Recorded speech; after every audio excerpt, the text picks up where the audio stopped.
Ali galera, quem fala é o André Games. Estamos aqui com mais um vídeo. Hoje a gente não vai gravar Clash Royale, a gravação de Clash Royale já está pronta. Então a gente hoje vai jogar Subway Surf. E poucas pessoas conhecem, mas eu acho que você que está assistindo o vídeo conhece. Então, vamos ver aqui.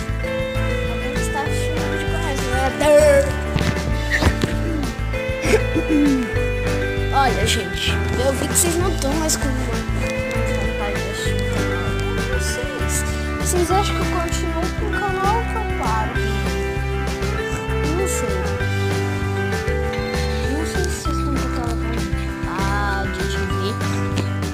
Ana, fala nos comentários, eu desisto do canal ou eu continuo com ele? Vocês falam aí nos comentários. Tá legal, já começamos aqui. Aqui ó, damos uma voltinha no policial já para ficar esperto. Vamos continuar aqui com a nossa jogatina. Por que rosa, mano? Então vai, foge da polícia. Olha a habilidade, a destreza dele ao fugir.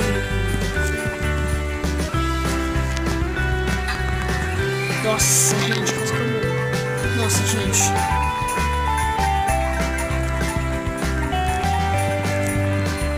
Ó, peguei um S de stop. Já vem aqui umas moedinhas, pô. Eu não peguei nenhum especial até agora.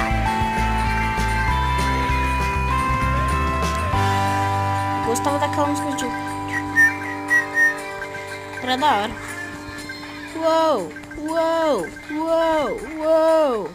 Ai, um ovinho! Ovinho, ovinho, ovinho, ovinho! Nossa, nem acredito. 18, 19, 20. E dizia, pega o T. Gente, é sério, eu sou muito bom nesse jogo. Eu bati o recorde da área, melhor jogadora. Eu já bati o recorde dela. Bati.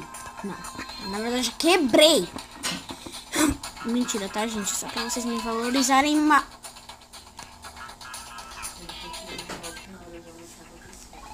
Tá. Bom, gente, que a minha mãe falou aqui que é quase a hora de eu ir pra escola. Então vai ter menos tempo de vídeo. Vamos ver aqui. Aqui. Ah, eu... Play. Vamos lá, vai. A gente consegue, gente. A gente consegue. Bom, gente, eu espero que vocês tenham gostado do vídeo.